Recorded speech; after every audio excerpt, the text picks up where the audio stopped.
这是苏东坡悼念亡妻的词，我念给你听。10年生死两茫茫，不思量，自难忘。千里孤坟，无处话凄凉。怎么样？你自己读，读读就明白了。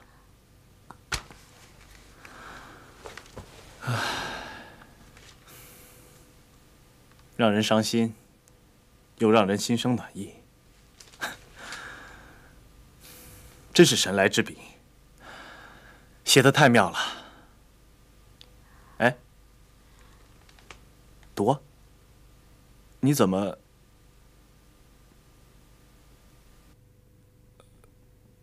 啊，我忘了，来，给我吧。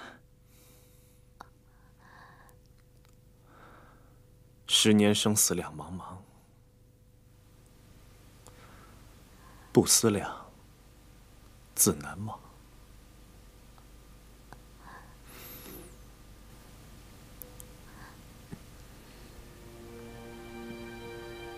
你怎么了？没怎么。皇上近日来视书如命，万不可伤了身体。已经是聋子了，再不读书，就成瞎子了。你先睡吧。我来陪着皇上。你不识字儿，陪着也是耽误功夫。睡吧，啊。啊。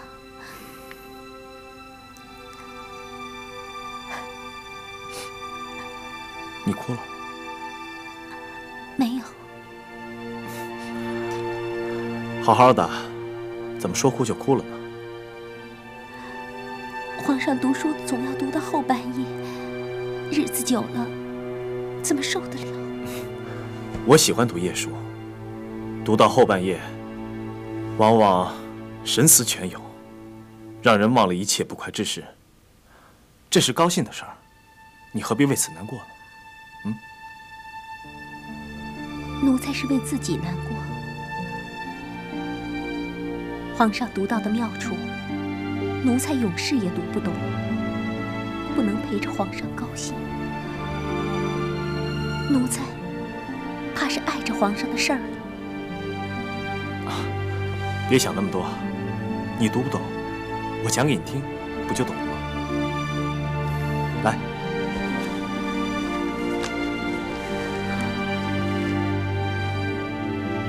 来，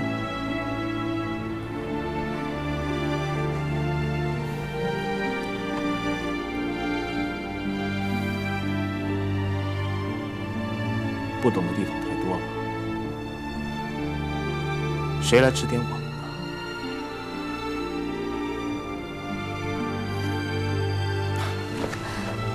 你先睡吧，我到乾清宫去一下。这么晚了，您去干什么？苏东坡年谱放在东暖阁了，我去查查这首词是哪年写的。让他们给您取来吧。我不喜欢他们放我的书。皇上。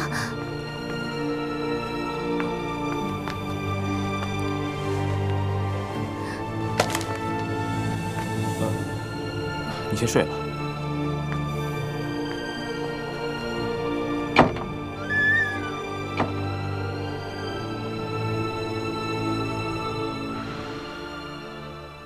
启禀太后，皇后娘娘吃了奴才开的药，病况大有好转。以前夜不思眠，3个晚上得有2个晚上通宵不睡。现在虽说不能夜夜安眠，每天也总能睡上2、3个时辰，精神头看上去好多了。那我得替娘娘好好赏你了。奴才谢太后恩典。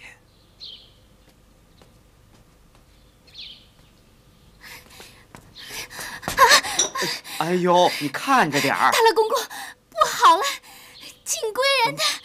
怎么了？你快说呀！锦贵人褥子上全都是血。全是血！哎呦！来人！来人呐！传太医！来人呐！传太医！来人呐！救命啊！来人呐！救命啊！好不容易落了地，又飞了。我可知道睡不着觉是什么滋味儿。还没进关的时候，我在圣经闹过几回，怎么睡都睡不着，恨不得找根白绫子把自己吊死算了。赵太医，奴才在。娘娘怎么跟我说，她最近心口憋闷得慌？你是怎么给她治的？娘娘口述如此，但是脉络并无病象，经奴才小小调治，近几日也好多了。景贵人那边呢？胎孕已近6个月了，一切如常。启禀太后！这是怎么了？启禀太后，永和宫出事儿了，赶快让赵太医过去看看吧。怎么着了？慌慌张张的，就是没个规矩。出什么事儿了？慢慢说呀。今儿一大早，景贵人就说肚子不舒服，让奴才去上御药房去取保胎药。等药刚取回来，熬好了，还没端到他跟前儿呢，他就奴才拿手一摸，那满褥子全是血啊！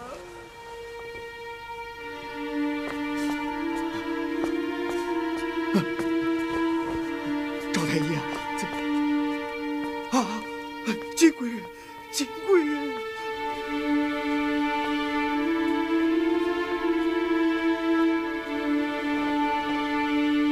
启禀太后，启禀万岁，恕奴才无能，龙胎已失。等等，拿过来，让我看看。太后，不可过于伤心而伤身，还是不必了吧。哎呀，你们怎么这么不体谅太后的一片苦心？让太后看一眼，日后这不幸的孩子地下有知，也能哭出一声来，给惦记他的人听听。拿过来，让我送送他。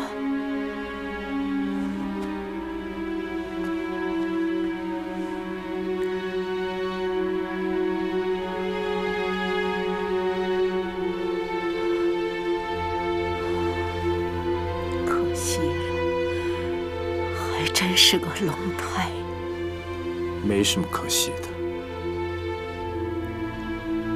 你说什么？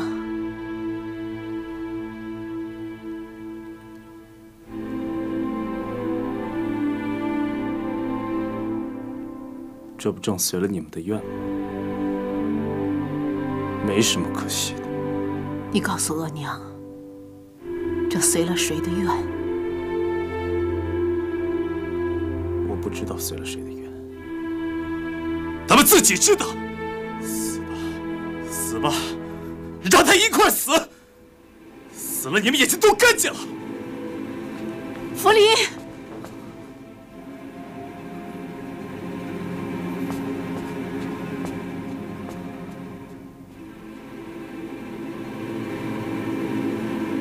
索大人，您得救救我呀！皇上龙颜大怒，倘若不问青红皂白，怪罪下来，那奴才性命堪忧啊！看诊无误，行药无误，你怕什么？可这无误之因，却得了有误之果，奴才百口莫辩。有什么可辩解的？除非你剁了手脚。索大人，天地良心啊！当初皇后娘娘索要麝香，奴才就觉得有些蹊跷。住嘴！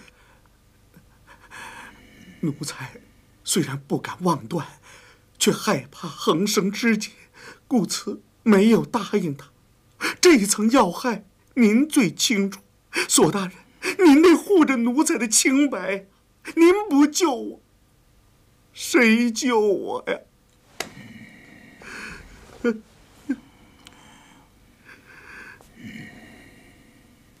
你的意思是说，景贵人不是平常的落胎？为什么不说话？你不是让我救你吗？我不敢说。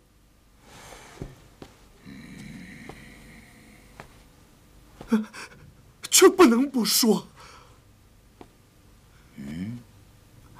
索大人，太医院的药房里没有开出1钱麝香，可是有人却得到了。谁？我在永和宫的暖阁里闻到了麝香。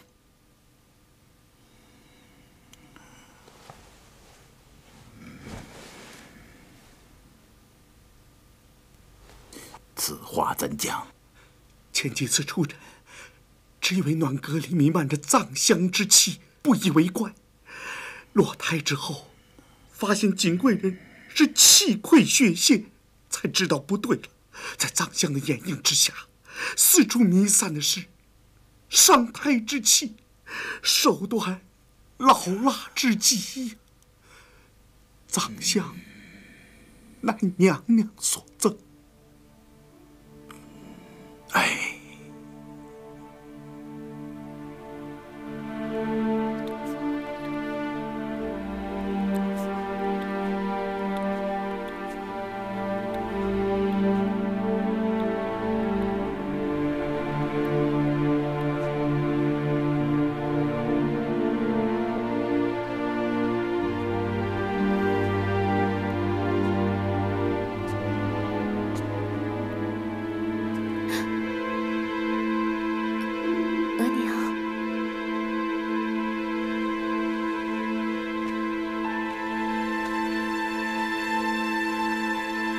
你对我是下了死誓的，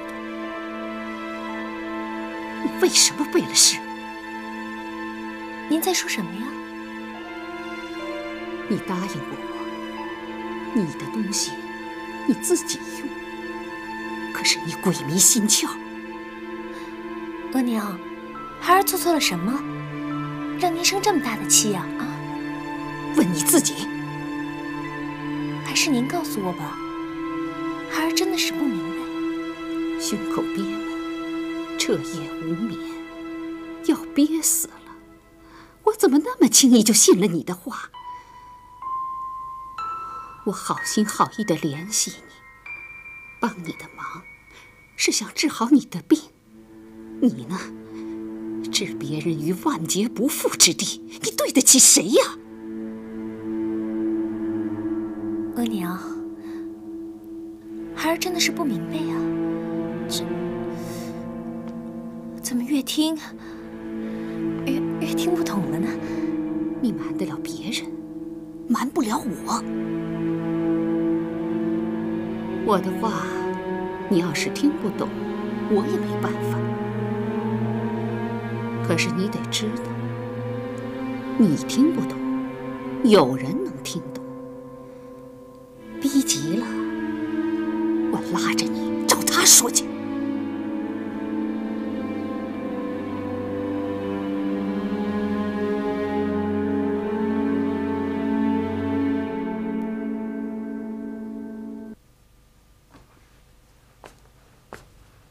请。皇上，索大人到了。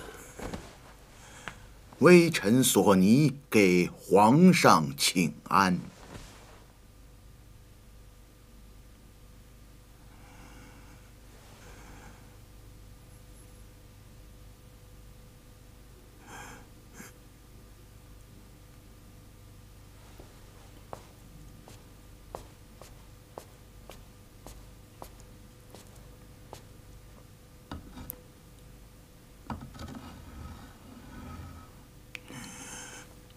皇上，微臣公务繁忙。我知道你忙，以后啊，你可以少忙点了。皇上，念你年事已高，且公务沉重，力不从心，后宫的事儿啊，以后你就别管了。皇上，后宫庶务乃本府所辖，内务府不管，谁管？内务府辖项太多，宫外的事情已经忙不过来了，就不要再插手后宫的事儿了。皇上，为朝廷上下理事是内务府的责任，岂能撒手不管呢？你管？哼，你管？你管得过来吗？太医院和御药房有保胎之责，保住了吗？太医院和御药房都归你管，你管好了吗？景贵人胎儿已落，你还有什么话讲？微臣有负圣望，自知罪过难恕，皇上尽可责罚。怎么罚？怎么罚你？怎么罚你才能让胎儿活过来？微臣愿受一切惩罚。哼，索大人用不着说这种话，真罚了你，有人还未必乐意呢。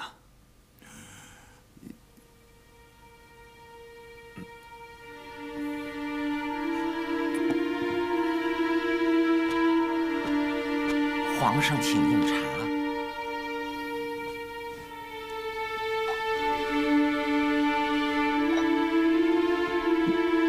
奴才该死，奴才该死！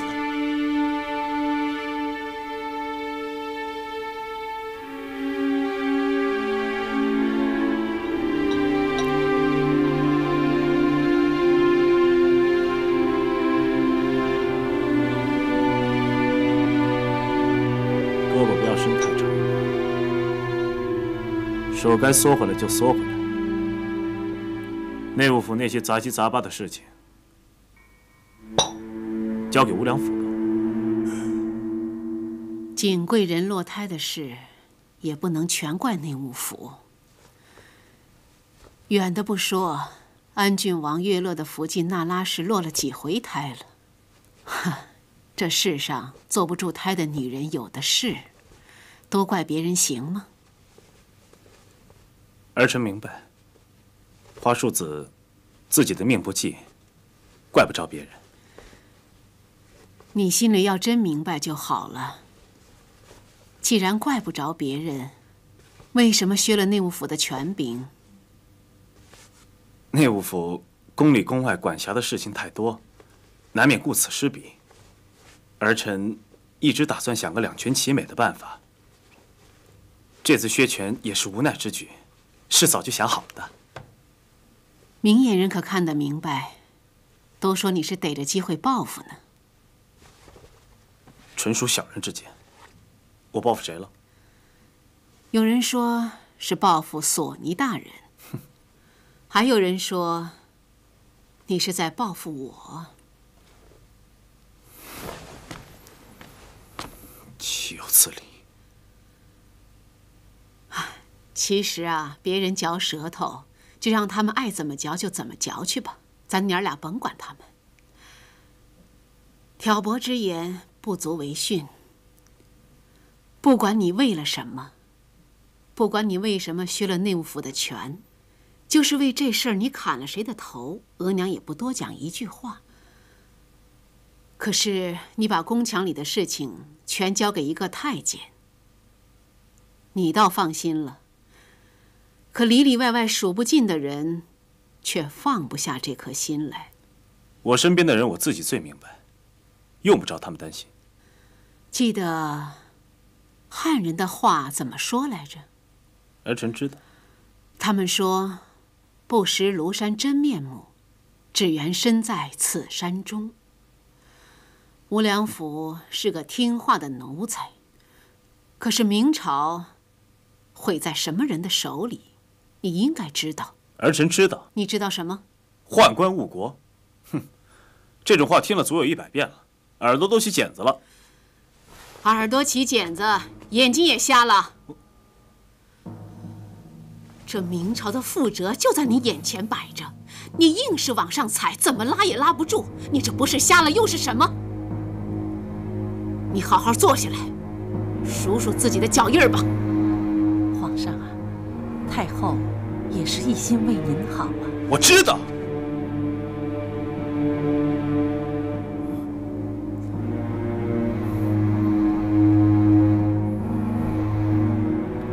养了一条好狗而已，一条听话的狗，有什么可担心的？你好好养着吧，等养肥了，好放它出来咬人。我们都等着呢。额娘想哪儿去了？我身边的奴才没有不懂规矩的。都太监吴良府吴公公驾到。嘿，这，恭贺吴公公荣升都太监。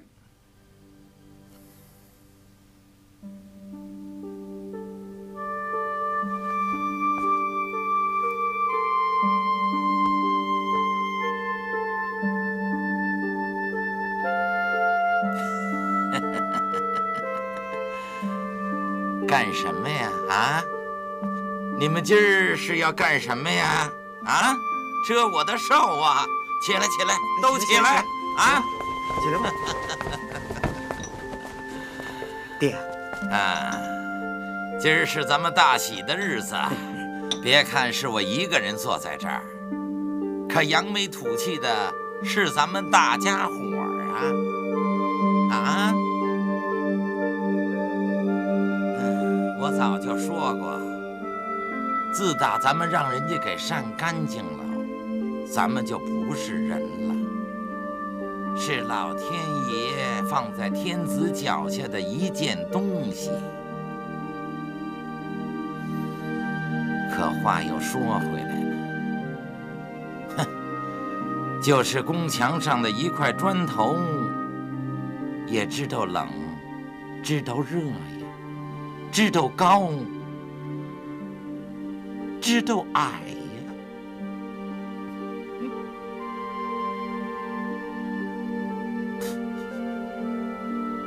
可咱们是什么呀？啊，是奴才的奴才呀！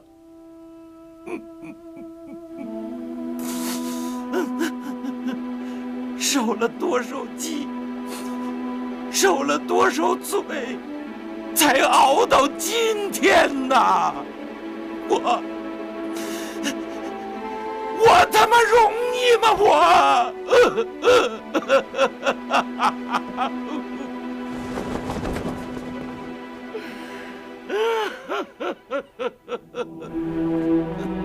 皇上啊，您的大恩大德，我至死不忘啊！我的顺治爷，吴良府至死不忘啊！顺治爷，爹，您这是干什么呀？快！公公，爹，咱今儿是大喜日子，爹，您该高兴啊，爹啊！爹，您坐。爹，这是怎么了？咱今儿是大喜的日子，爹，那该高兴啊！高兴啊！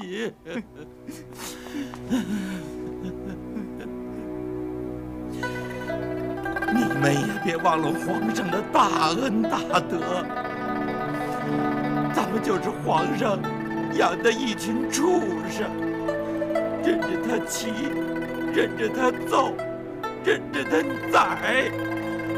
皇上让咱们干什么，咱们就得干什么呀！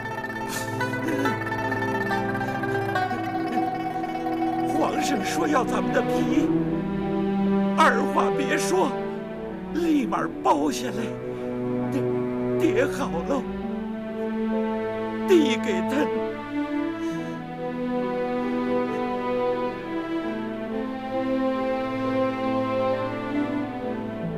咱们要真把自个儿不当东西了，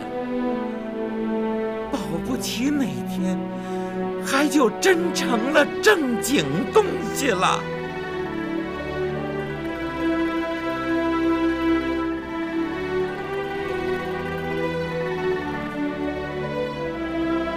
小子们听着，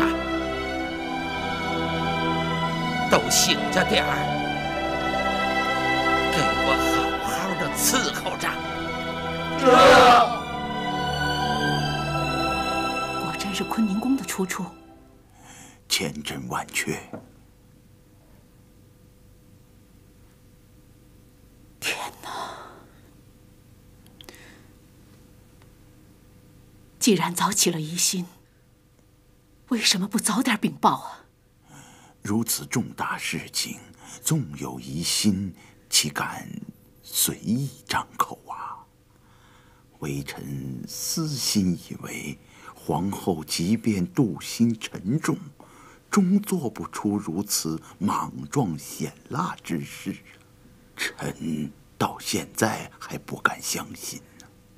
可是但凡早些禀报，咱们就能早做防备，也不至于到这一步啊。臣疏于防范，知罪了。这东西不出于御药房，那他又从哪儿弄来的呢？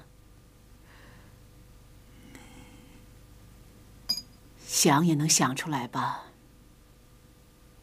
你们不敢说？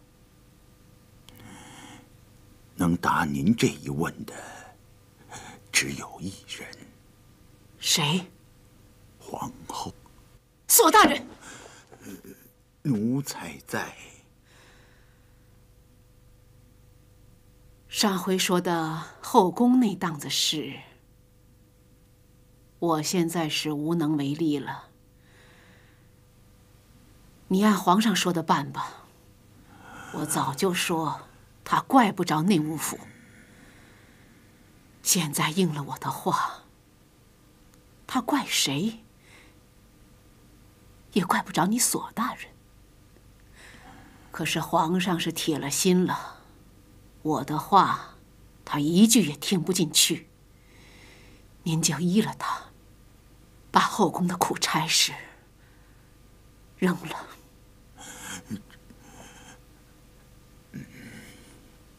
太后圣明。这件事儿都谁知道？赵太医和我。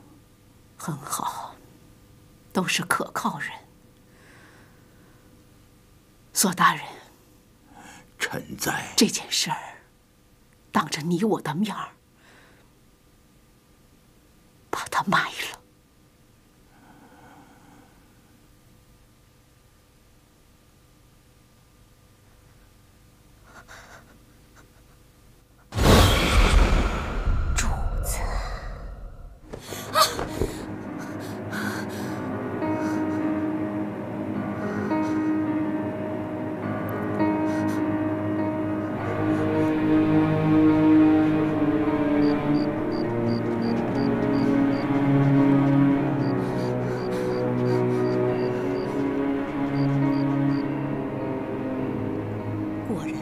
做下的。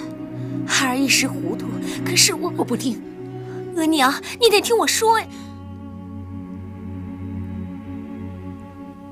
天亮了，你到慈宁宫说去。做了什么？怎么做？为什么做？一五一十的告诉他。你一直心疼我，你就不管我了？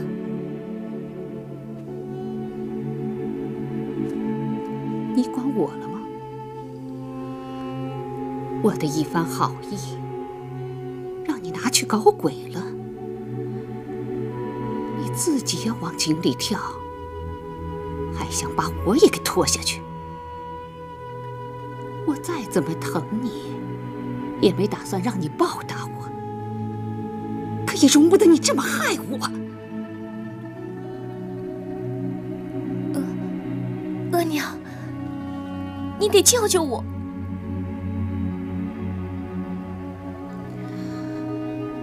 谁救我呀？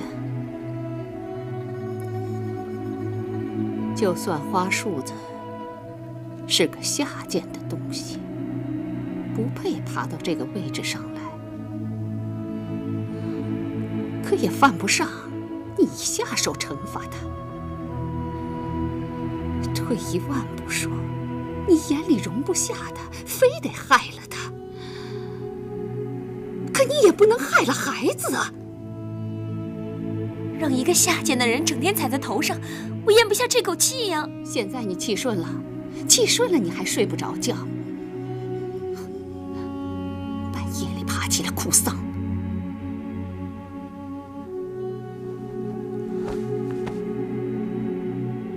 你真的不救我了？我有什么办法？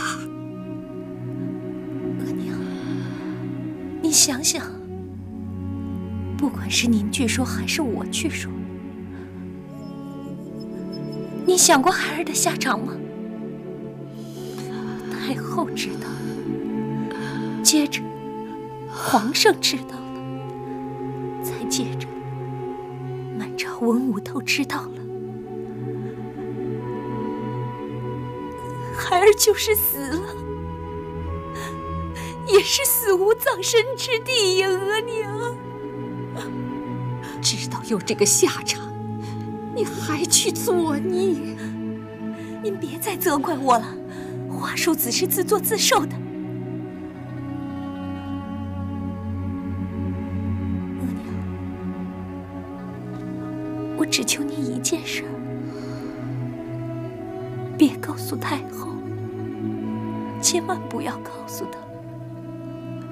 日后我一定好好伺候太后，伺候皇上，伺候您。日后您让我做什么，我就做什么。您就把我当成您的亲女儿，救救我吧！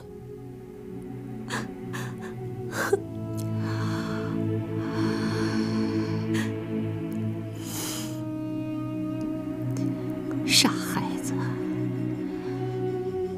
你给自己惹了多大麻烦呀！您答应了。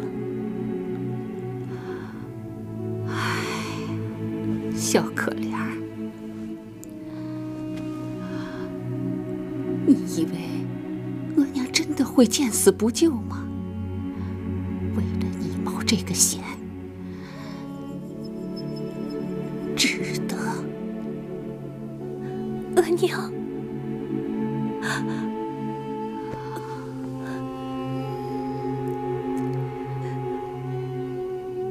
我真是想象不出你是怎么做下的。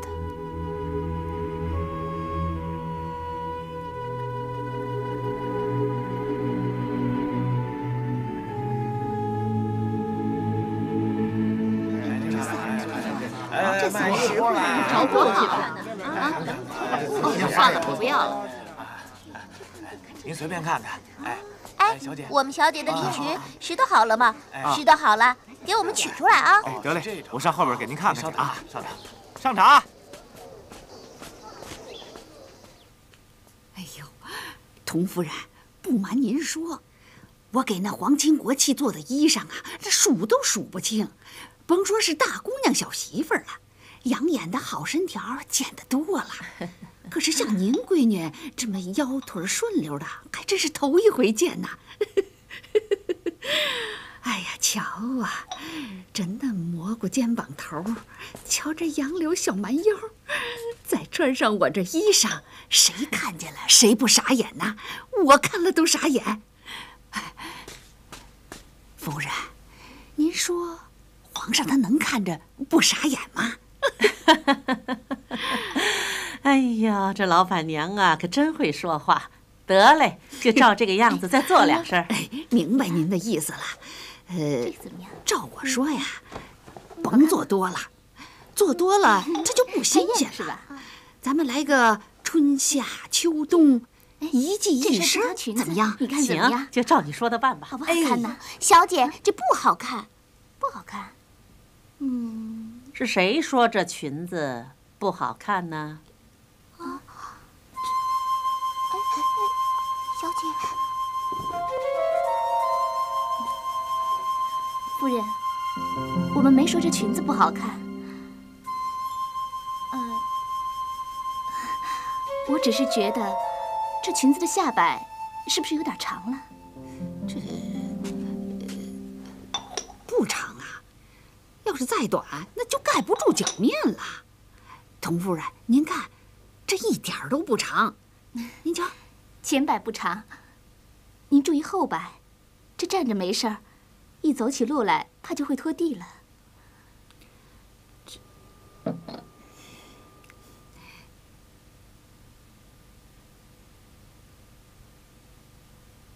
这姑娘说的没错，是有点长了。啊，那后摆再收回去点儿就不长了。来，大小姐呀，您先前面歇着，等这边忙完了，我再给您忙过去。你先歇着啊，先歇着。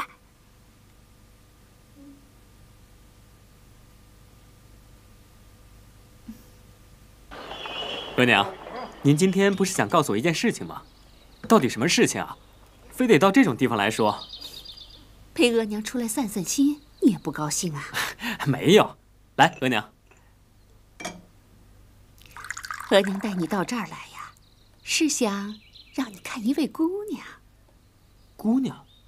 平日啊，各府女眷回避男人，你就是到人家府上去了，也见不着姑娘的脸面呀。嗨，好端端的，我看人家的脸面干什么呀？姑娘的脸面美若鲜花，你要是看见了，兴许就忘不掉了。以后呢，忘不掉，可再也见不着了。哎呦，那怎么办呢？啊，那只好把人家姑娘娶到家里来喽。额娘，好，那我们先走了。欢迎下次再来。哟，儿子，快，儿子，芙蓉要出水了，你给我仔细看，仔细看啊！来了。哎呦，哎，小姐，你注意点啊！对不起，我帮你。是。对不起啊，小姐。没事。不是她，我让你看的姑娘比这个漂亮。走吧。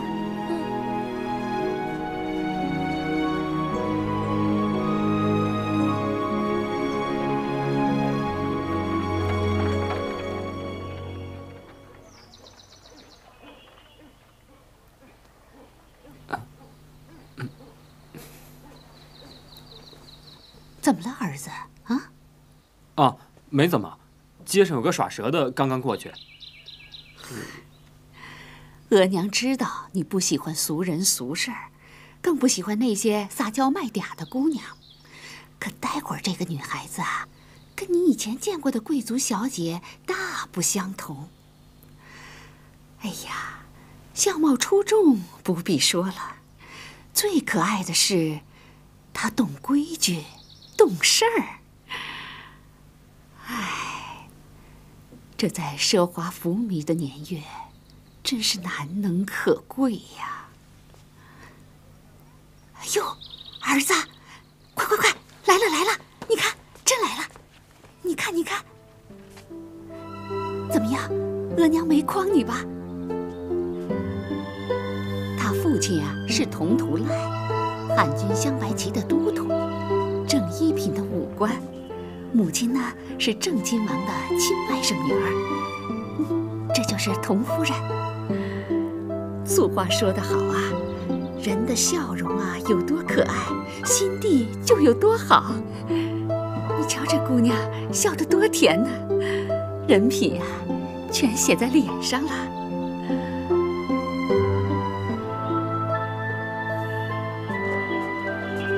她叫什么名字？啊？哦，叫佟腊月。儿子，怎么样啊？什么怎么样？这姑娘当博贵尔贝勒的福晋，绰绰有余吧？她是被选的秀女吧？然是啊。那就等皇上选完了再说吧。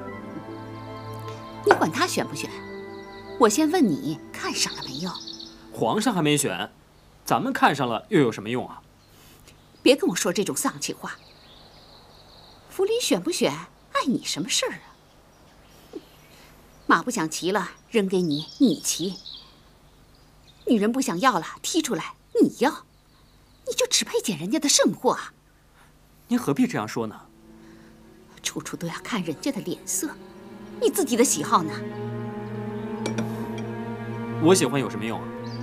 皇上要是选了他，那也是白搭。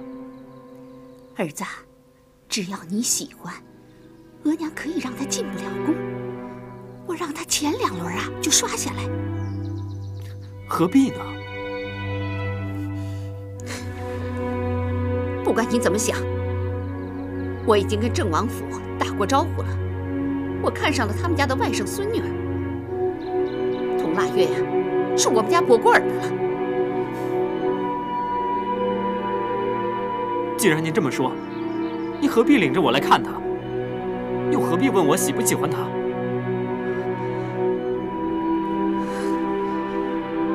我就知道这是多余的。额娘为你操碎的心，全是白搭。额娘，孩儿听您的。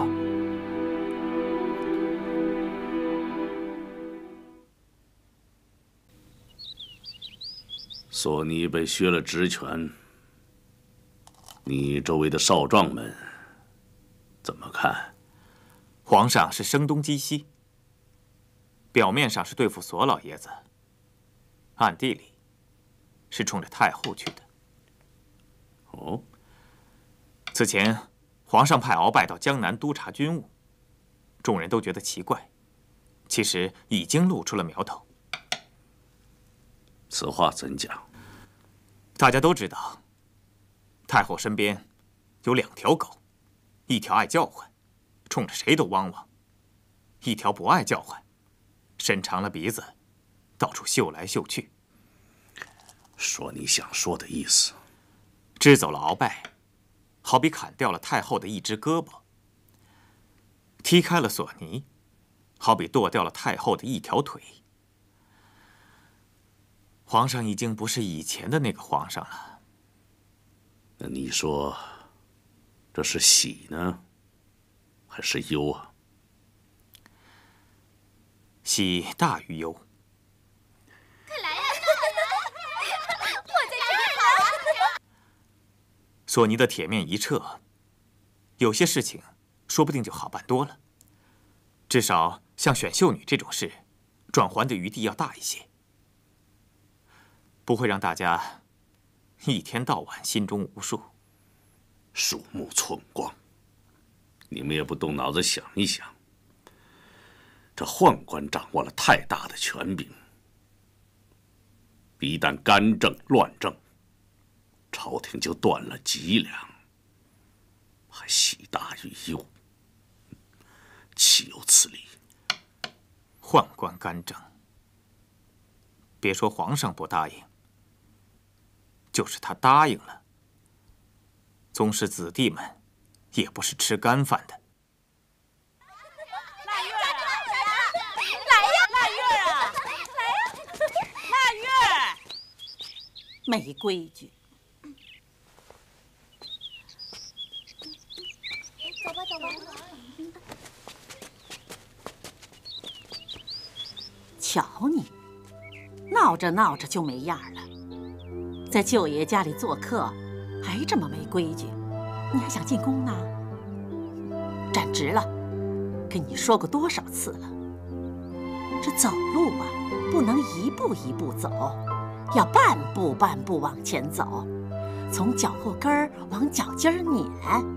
你倒好，2步并1步往前窜，像个野兔子似的，谁能看上你呀？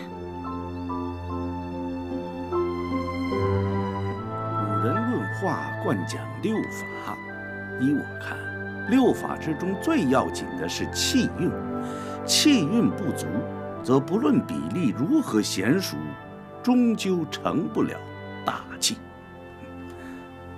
啊，反观你的笔墨，技法已经不成问题了，缺什么呢？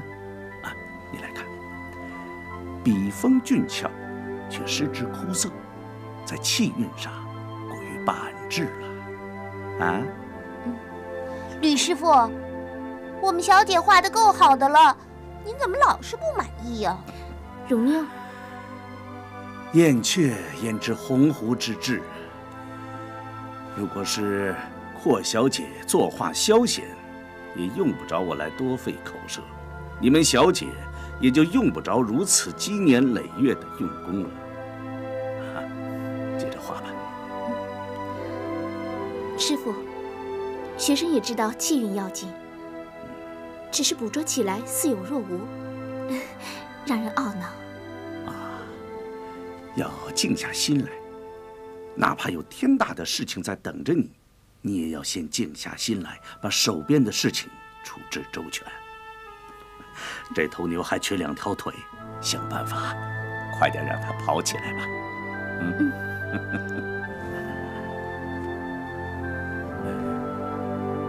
这是什么？这是我们小姐选秀女的行头。蓉妞，你别捣乱，快收起来。要紧的不在行头，在气韵。这和作画没什么两样，让人出类拔萃的不是外表，而是内里的气韵。吴云竹，我讲的意思，你听明白了吗？学生明白。小姐，老爷来接你了。接着画，不涂完最后一滴墨，不要出去。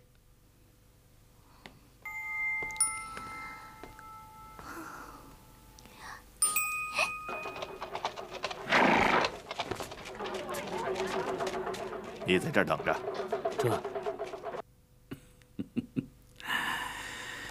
哎，这是哪儿淘的呀？棋盘街纸店后边。花了多少银子？20两。200。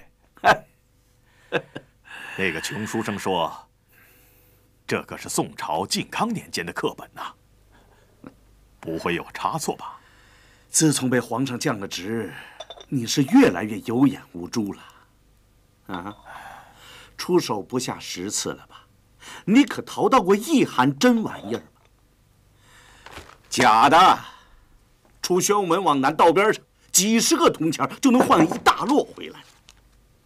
假的，堂堂的大将军啊，就如此草率而受人戏弄，有失体统啊！假的，刻得如此周全，是假的。假的就假的吧，自己看着顺眼就行了。鄂硕将军，你我虽说不是世交啊，可论起情谊来，也算是知根知底了啊。怎么近来你是一天比一天的颓唐啊？为什么？岁月无聊，我也无非是闲散度日罢了。闲散倒也无妨，可万万不可昏聩啊！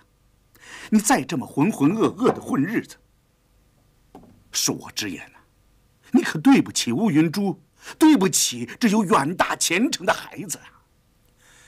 你嘴上说宠辱不惊，不惧宦海沉浮，可其实你骨子里你斤斤计较。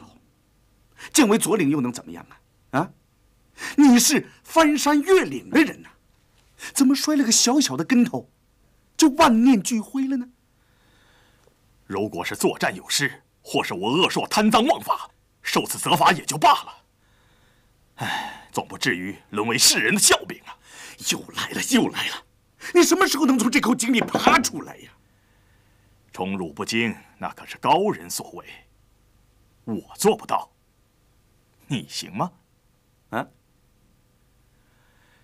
刚才你说，小女将来会前程远大，是指选秀女的是吧？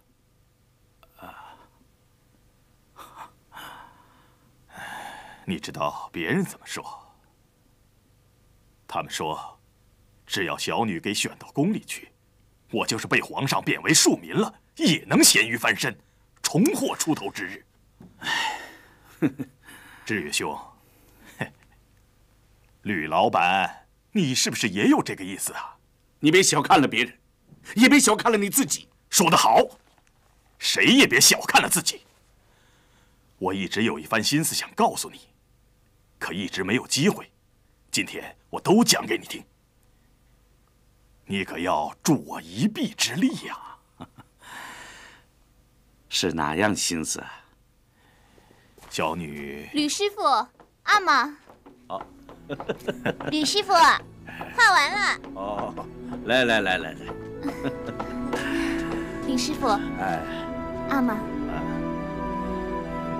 该放我们小姐走了吧？啊，先拿给你阿玛看看，来。阿玛，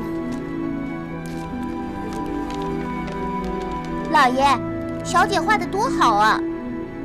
吕师傅老是不满意。不要放肆！我听说皇上也喜欢画牛，画的还不错。真的？怎么，你师傅他没跟你说过？啊，天下之牛，人尽可画，这有什么可奇怪的？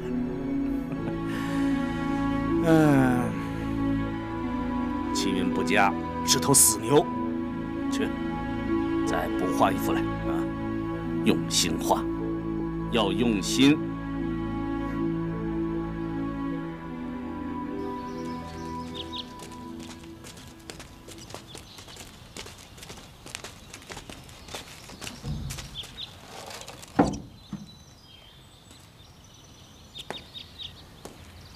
吕先生，您来了。啊，好。借着这点酒力，把想说的话说了吧。你知道我到你府上来干什么来了？啊，自然是怕我偷懒儿，来督点学生功课来的。不是，我是来给你做媒的。做媒？啊，做什么媒？我何来如此深的艳福，竟惊动您的大驾呀？这不是开玩笑，我是真的来给你提亲的。怎么回事？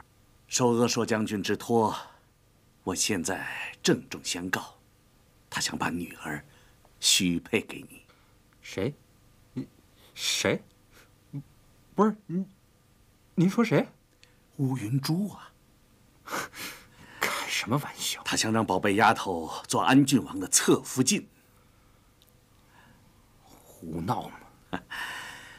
他怕你回绝，特地让我来做媒人。哎，你是答应，还是不答应？答应什么呀？异想天开！哎，可笑之至！这简直是胡闹嘛！我也觉得是胡闹。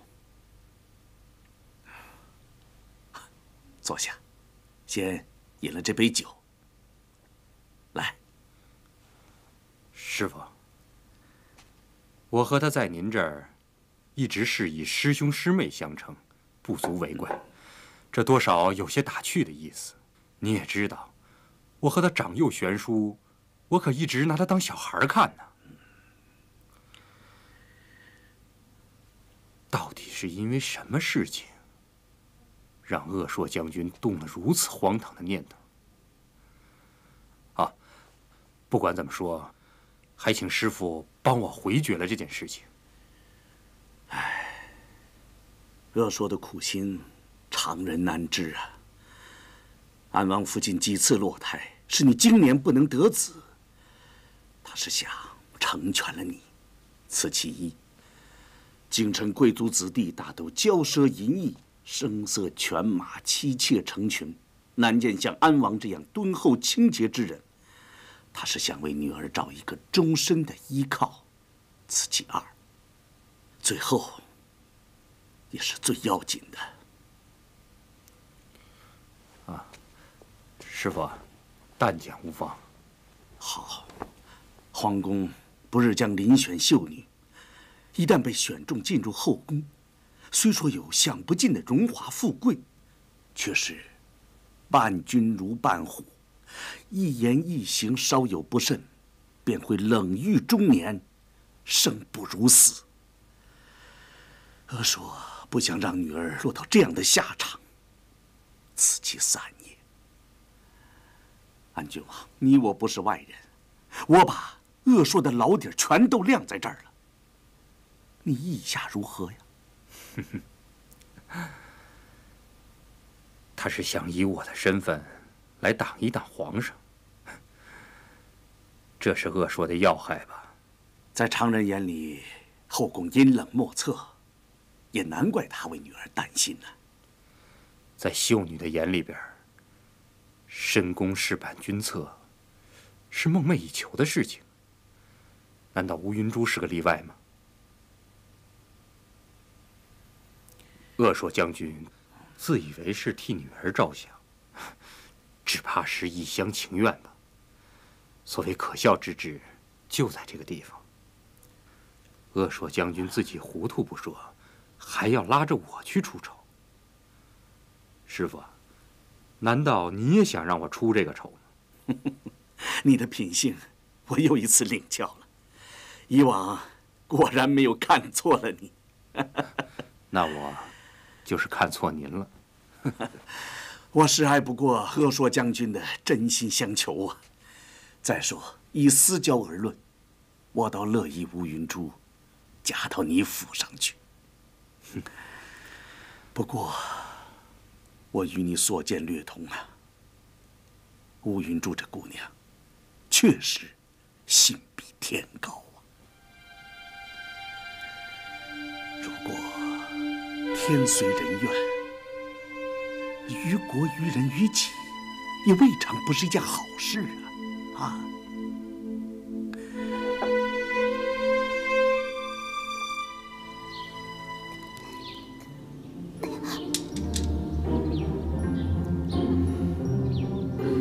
舅舅，都已经练了那么长时间了，我怎么还射不中靶呀？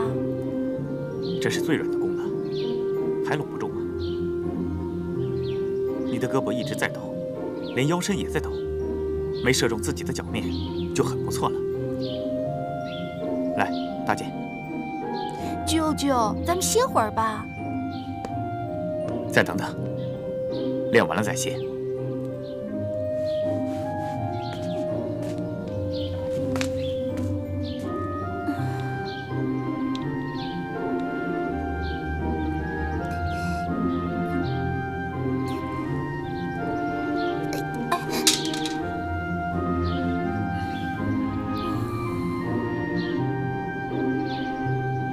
歇吧，愿意歇就歇会儿吧。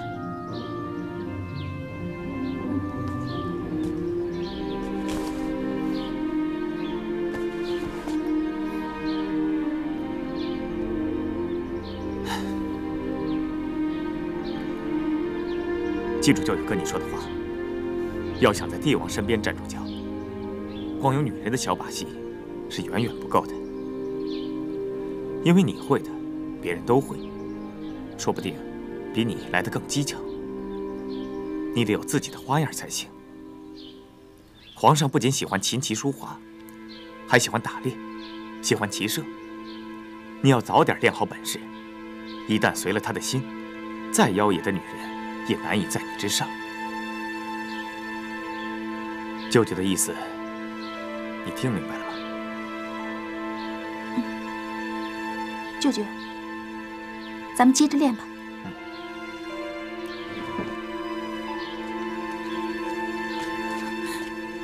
季度啊，季度，快过来！表姐，来，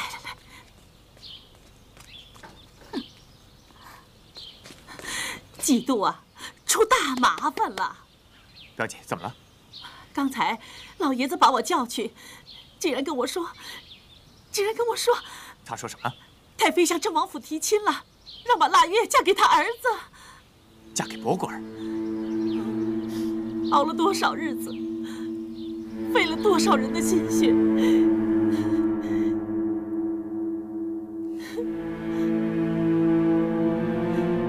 盼星星盼月亮的，全泡汤了，全完了。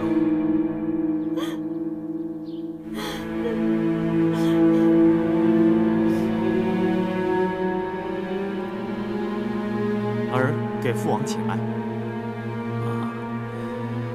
来，你过来，我心想了个变招，你帮我琢磨琢磨，看走得通走不通。父王，您这么变，走不通，局势反而更不利了。哦，果然如此。父王，你都知道了。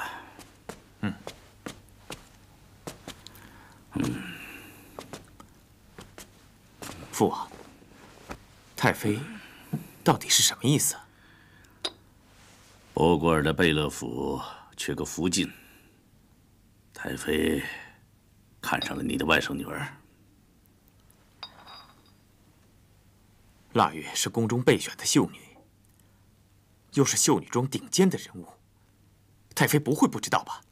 正因为知道，才在遴选之前跟咱们打招呼。这不是强人所难吗？腊月打算嫁进去的是皇宫，不是贝勒府。你跟你表姐啊，都自视太高。天下秀女如过江之鲫，腊月哪儿那么容易就落进皇上的网里了？博古尔的为人，你也知道，虽说脑筋死一些，倒也是一个秉性周正的子弟。嫁给他，不算屈了腊月。论起血统的贵贱来，那除了皇上就是他了，有什么不答应的？本来可以得到一只凤凰，到头来却给你一只鸡，还有谁会乐意呢？别说的那么难听嘛。父王，您答应太妃了。既然太妃已经张了嘴，何况又不是一件坏事，为什么不答应呢？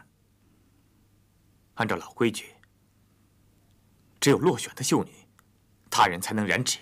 宗室子弟如果真的看上了哪位姑娘，宫里不是不可以网开一面的。太妃敢张这个嘴，自有她有备而来的道理。那么多人的苦心都凝结在腊月的身上，您就视而不见吗？那你说怎么办？既要不妨碍腊月进宫，又要顾及太妃的脸面，难呐。父王，我倒是有一个主意。哦，应该让太后早点知道这件事。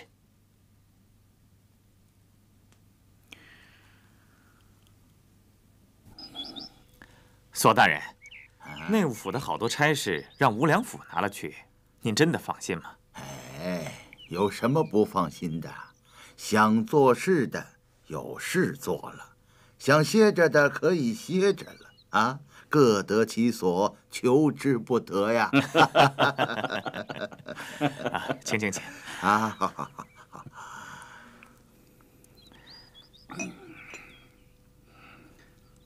像选秀女这样的大事，也交给一个宦官来做，这宦官是不是管得太宽了？哎，无良府嘴上有嚼子，皇上手里有鞭子，咱们啊不用担心，反正我是放心的。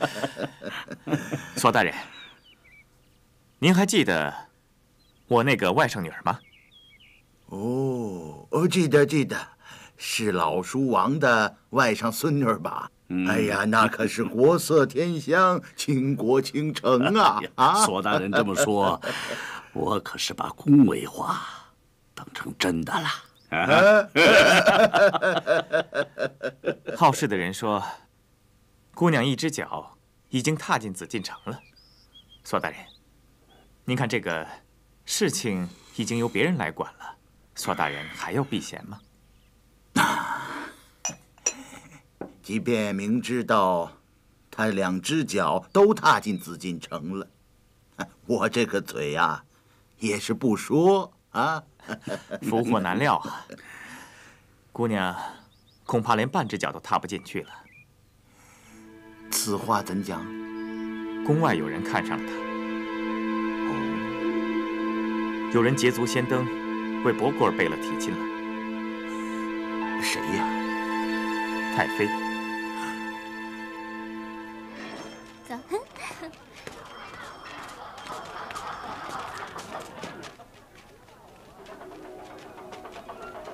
牛牛，我真想知道皇上画的牛是什么样，是不是有他画的好？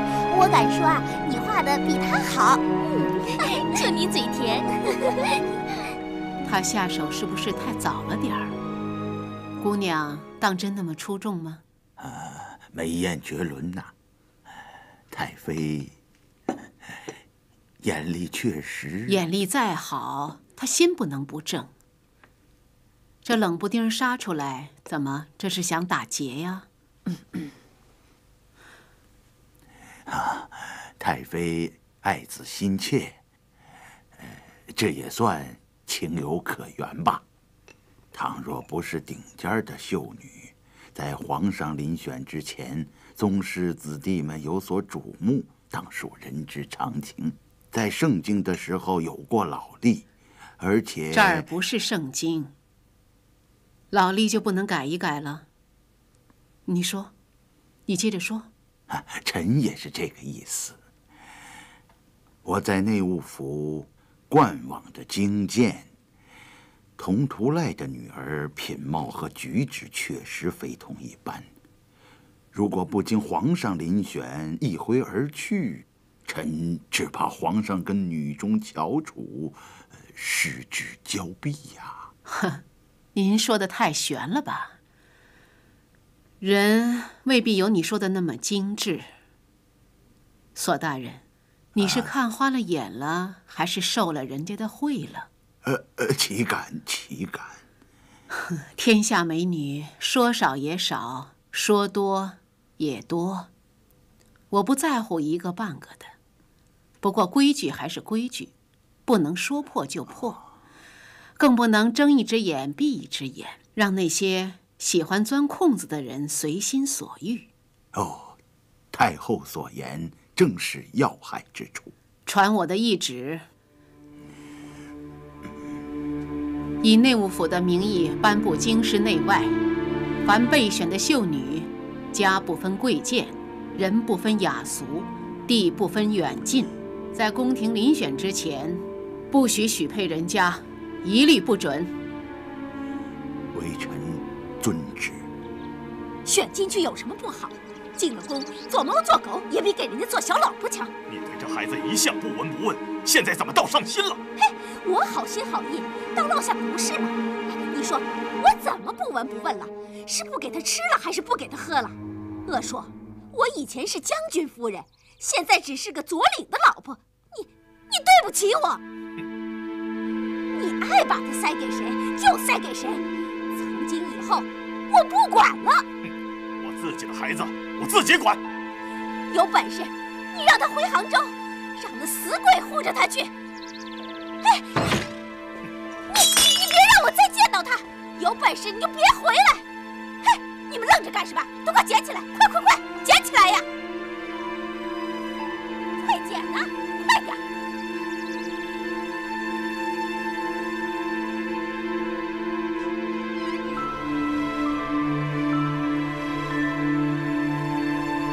阿玛，咱们不是说好，不生气，不计较，您都忘了吗？阿玛，对不起你呀。凡事呢，都不要怪罪别人，这是您说过的话。咱们不怪罪他。这家里家外，你阿玛处处温良恭俭让，可这到头来，还是走投无路啊。阿玛，女儿执迷不悟，还是温良恭俭让，转瞬之间云开雾散，柳暗花明。孩子，安郡王的事儿，你想好了吗？我想好了。你阿妈的苦心，你能体味吗？正因为体味了阿妈的苦心，女儿才不想遮遮掩掩，想把心里边的话都告诉你。孩子，你答应了。女儿心里早就有别人了。谁？我给你看样东西。皇上画得像吗？我记得看得最清楚的一次是在教堂外边，离他不到5尺。刚从杭州来到这里，举目无亲，您又忙于军务，常常不在孩儿身边。最初只是好奇，想看看皇上到底长得什么样，但每次都看不清楚，就惦记着下次一定要看清楚，像得了心病一样，连做梦都在想他的样子，想他的眉毛，想他的眼睛。阿妈，女儿不是势利小人，不想攀龙附凤，女儿只想见他，看他笑，听他说话，听他叫我的名字。女儿觉得，在梦里见到的情景都是真的，一定是真的。傻孩子，阿妈，您别难过，女儿只想求您一件事，放我进宫去参加遴选，让我能够近一些看一眼皇上，也让皇上看一看我。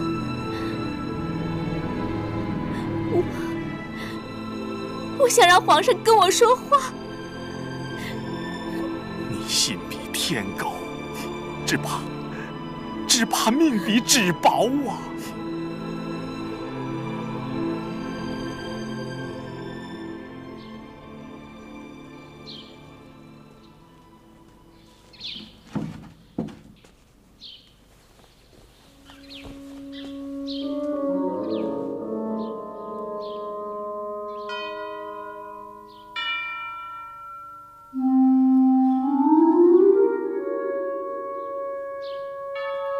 见父给皇太妃请安。哎呀，免礼免礼。哎呦，徐娘半老，果然是名不虚传呐。太妃休杀我了。孩子呢？孩子没来。啊，腊月偶感风寒，咳嗽了一夜，我怕他带病进府，对太妃不敬，所以让他留在家里了。没事没事，丑媳妇啊，总是得见公婆的。她躲得了初一啊，还躲得过15。我早早让博果尔回避了，主角倒没来。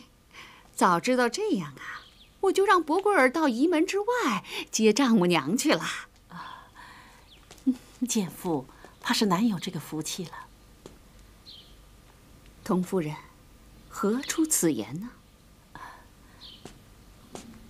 太妃，您没听说呀？听说什么？5时前，刚刚下了宫门钞，传太后的懿旨。她又下旨了？她说什么？凡是待选秀女，一律不准私自许配人家。这是老话了。他这会儿拿出来说呀，是要吓唬吓唬底下人的，跟咱没关系。啊，您府上是宗亲，可以不介意。可我们是外姓人，又是汉军旗的。童夫人，有什么话进屋说吧。我早就晾了茶，这会儿啊，恐怕已经凉透了。您要不介意的话，我陪您喝茶去。失敬了，简妇不敢叨扰太妃。您想怎么样？我随您。我还是告辞吧。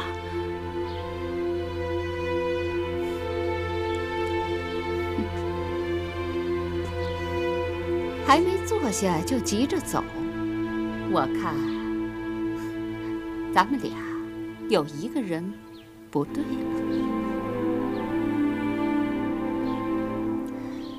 好了，我也别难为你，家里有病人，想走就走吧。回去告诉孩子，早得病晚得病，别赶在这个时候得病啊。一辈子最要紧的就是这几天，叫他别算错了日子。啊，我替闺女谢太妃。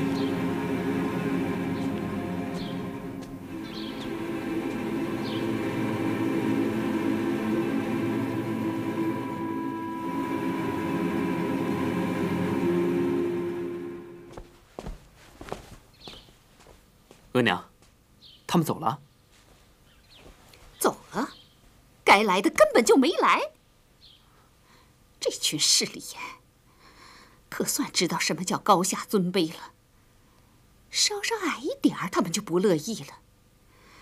一个汉军旗都统的老婆，也敢瞧不起咱们？额娘，到底怎么了，让您生这么大气？你别问了，赶紧去办一件事儿。什么事啊？找皇上去呀！找皇上？快去呀！找皇上干什么？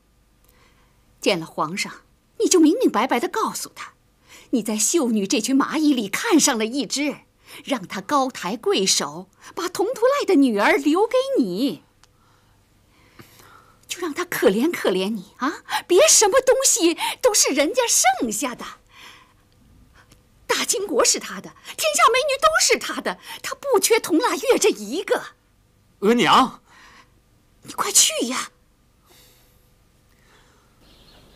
整天嚷嚷兵源不够，扩充了兵额还是不够。南方大营兵源不够，是因为参战，因为天天有人牺牲。在京师四周驻防的军旅，为什么也跟着嚷嚷啊？因为有逃兵，天天都有逃兵。当兵吃粮，好端端的为什么有人逃跑啊？因为受不了虐待。上级虐待下级，老兵虐待新兵，满人虐待汉人，全无仁义友善可言。有兵有马，叱咤天下，无仁无义，国将不国。从今天起，严加督查，凡因私出逃，按军律严惩；凡出于虐待、施虐者，加倍惩处。下去吧。这。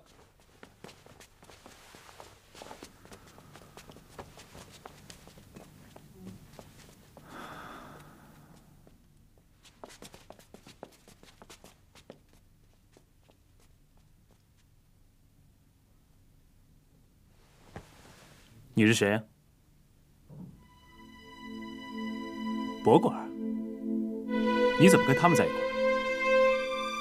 我上个月刚去了兵部的督练营，您忘了吗？唉，瞧我这脑子，事情太多了，脑子里全乱了。哎，你好像有什么事儿？起来吧，来，过来。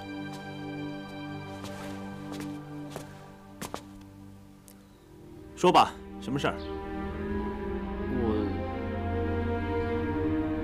哦，还是魏一正的事儿吧。我不早跟你说过了吗？等腾出手来。不是为这件事。哦，是女人的事。行啊，啊，你这个不近女色的家伙，他们背地里都说你有毛病，你总算想起女人来了啊？说，她是谁啊？漂不漂亮？她是个被选的秀女人。明白了，早早的看上人家，舍不得，怕她被选进宫来，让我放她一马，是不是？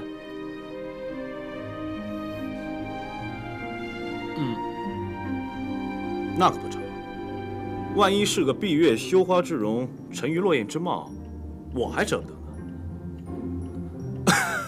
呢。逗你玩呢，弟弟喜欢的女人啊，哥哥我啊，绝不会夺人之美的。哎，现在可以告诉我，她是谁了吧？董鄂氏。董鄂氏多了，是哪家的？鄂硕将军的女儿，她的小名叫乌云珠。鄂硕，她以前是护军都统，后来知道。那个人看上去呆头呆脑的，他女儿能聪明？还行，看着还行。看着还行算什么意思啊？看着还行不行，得真行。哎，光脸蛋漂亮没用，得真聪明才行。当然聪明，比我聪明。比你聪明？算了吧，情人眼里出西施，不替你瞎操心了。哥哥，祝你好运。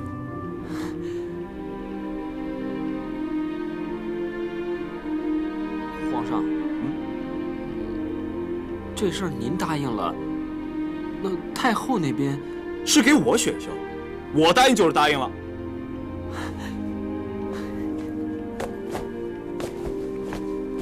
博果儿谢皇上恩典。其实，有时候我觉得世间好多事情，就那么回事儿。女人也没什么意思，不必过于认真。嗨，你正在兴头上，跟你讲这些丧气话干嘛？哎，她叫什么来着？乌云珠。乌云珠？乌云密布，猪马牛羊，这名字太难听了。哎，估计人也够呛。你看女人的眼光啊，真让人不放心。我觉得还行。行不行你自己兜着吧，别跟上回似的，又把别人打跑了。那时候我不是不懂事吗？哦，现在就懂事了。记住了，这件事啊，你知我知。我既然答应你了，绝不会让你失望的。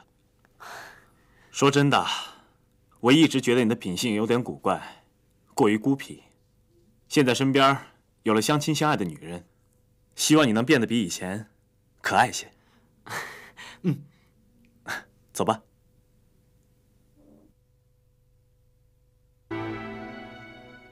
西风烈，残阳斜，生与死又相别。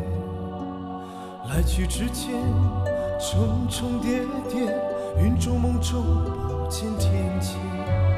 苍茫人生，古来阴晴圆缺，爱过恨过离心，依然不觉。笑声伴泪水，奔流年年月月，此生悲喜难决。但愿风雨路上独行也，你如花我如叶，如泣如诉。我是飘零叶，此去永相别，来生相逢处泪难歇。但愿风雨路上独行也，你如花我如叶，如泣如诉。我是飘零叶，此去永相别，来生相逢处你我泪难歇。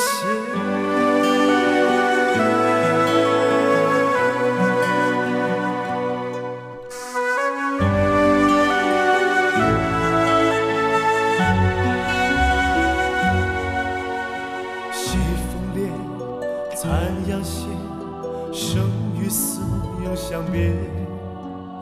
来去之间，重重叠叠，云中梦中不见天界。苍茫人生，古来阴晴圆缺，爱过恨过，灵心依然不绝。笑声伴泪水，奔流年年月月，此生悲喜难决。但愿风雨路上独行也，你如花，我如叶，如泣如诉。我是飘零叶，此去永相别。来生相逢，珠泪难歇。但愿风雨路上独行也，你如花，我如叶，如泣如诉。我是飘零叶，此去永相别。来生相逢。